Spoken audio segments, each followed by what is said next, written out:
Hello again. So today we are going to take a little break from 3D printing to go over some of the painting side of things, and just a way to save money, because don't we all like to save money? So start out, all of us know various thinning mediums such as the Citadel, technical medium like Lahmian medium, or you can buy larger stuff for airbrushes, which work really well. The Vallejo airbrush thinner is a long time product that I use. Same thing with their flow improver, which I use for regular painting as well as for airbrushing. I tend to buy these a lot. This is like my fourth set of these, but there's still a pretty high cost involved with that. And perhaps the better way of saying it, that what I'm doing today is more of a replacement for this rather than a replacement for those Vallejo products. They are very similar, but overall you tend to use them differently. Here's just a current mix of what I'm going to show today that I've been using. And works really well at saving money. Okay, you can already see everything in the video, so let's just get right into it.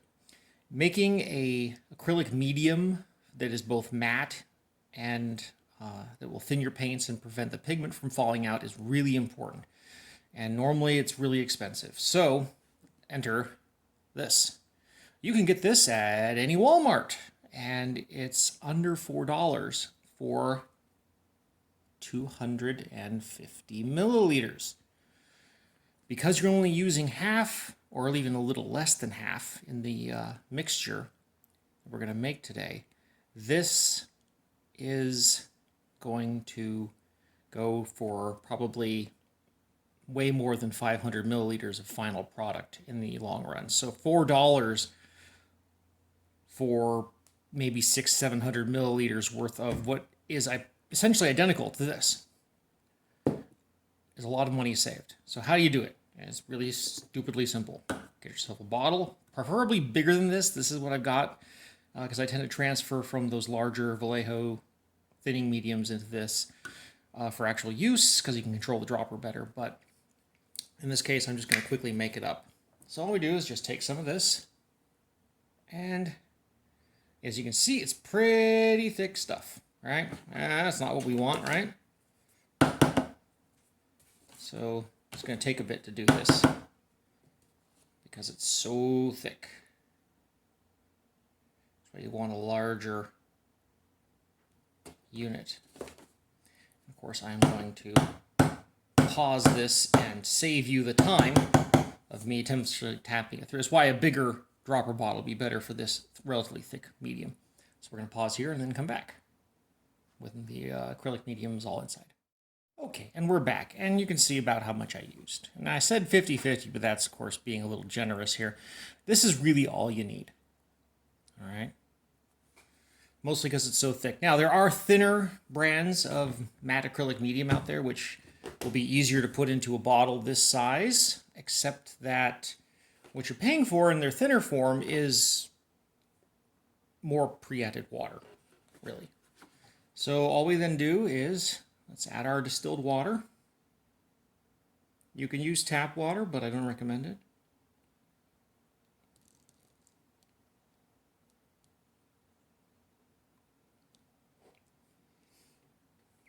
Mostly because when you're using tap water, you're introducing whatever local minerals that you have in your water supply. I go pouring very poorly here, splattering it everywhere. But this is a good example. This is enough here. Okay, you can see clearly, I hope, how much water's in there versus how much medium. It's really closer to 3-to-1 because of the thickness of this particular brand. Then all you need is a surface tension breaker. You can use alcohol. I don't recommend it because of how it breaks things down, but soap, just a little tiny dab. And that's almost too much for a bottle this size. And that's it. That's all you have to do. Except for, of course, shaking it up. Now, I'm not going to shake up this one, but if you shake it up until it's completely dissolved, until this thicker medium here at the bottom is dissolved away, and you can actually see that it happens really fast. All right. What do you have now? You have a slightly frothy Lahmian medium. There's frothy because of the soap. All right. So if you do this and you go open it up and go, oh my God, it's frothy. Well, yeah, you introduced air bubbles. So that's going to, you can almost see it here. It's a little frothy, right? That's fine. Because that'll only happen once. It'll only happen once when you actually create it. And then the soap will be fully distributed and it will cease to happen. As you can see with this one here, no froth. Let's see if we can get that focus. Hey, look at that, it focused. See? No froth. Even with the air bubbles, no froth. Despite me shaking it. So don't worry about the froth if you see the froth when you first make it up. So what does it look like? Well, there you go. That. And it's very thin stuff. And I've used it in a lot of my models. Look at that. Really thin stuff. And it acts as a wash medium, as a matting medium, as a flow improving medium. So we're just going to demonstrate that here. Put some more down. We're going to take some P3. Show you what it looks like. We don't need to use a lot here. And this one here is a set of P3 that's gone bad.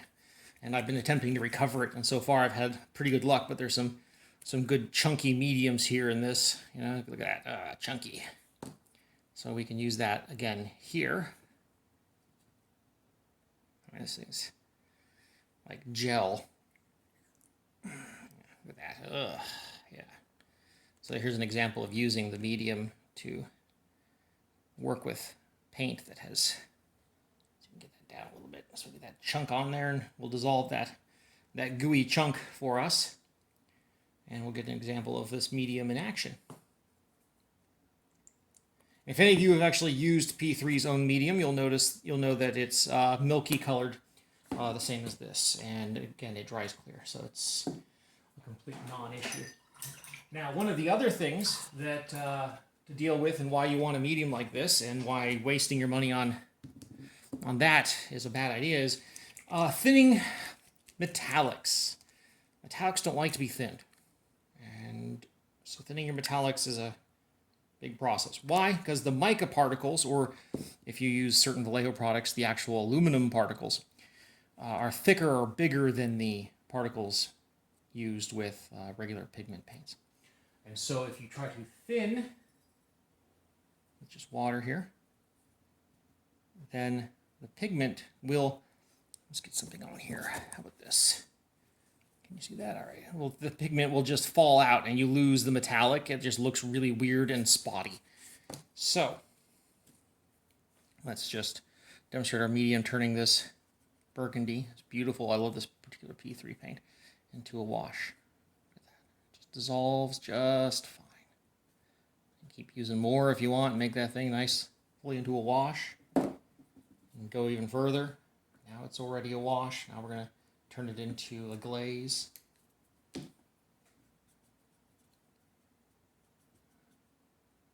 So now it's like a glaze thickness. Hope you can see that. All right, now here's the chunky stuff. Let's get some more down here. So here's for the chunk. You'll see that it actually perfectly dissolves the chunk. Here's our literal chunk of pigment. Just work it in. See, no air bubbles, nothing. It's not frothing up. And there, look, you have paint. Excellent product. And again, for the metallics, you can thin down your metallics without having the mica particles fall out. So I'm just going to get a little bit onto the brush here and then take that. See that there's no pigment fallout here, no particle fallout.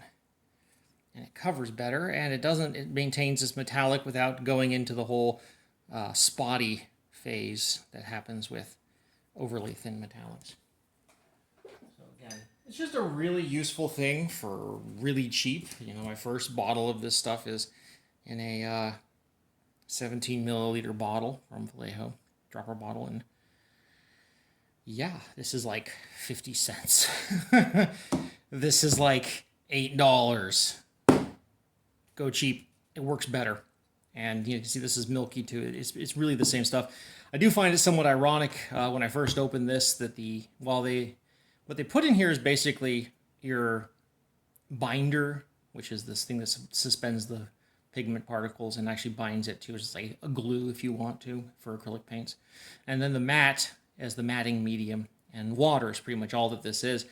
The binder that's used in this, ironically enough, is by smell identical to the original late 1980s, early 1990s Citadel color paints, which really gives me a kick of nostalgia when I first cracked this guy open, just on a humorous level.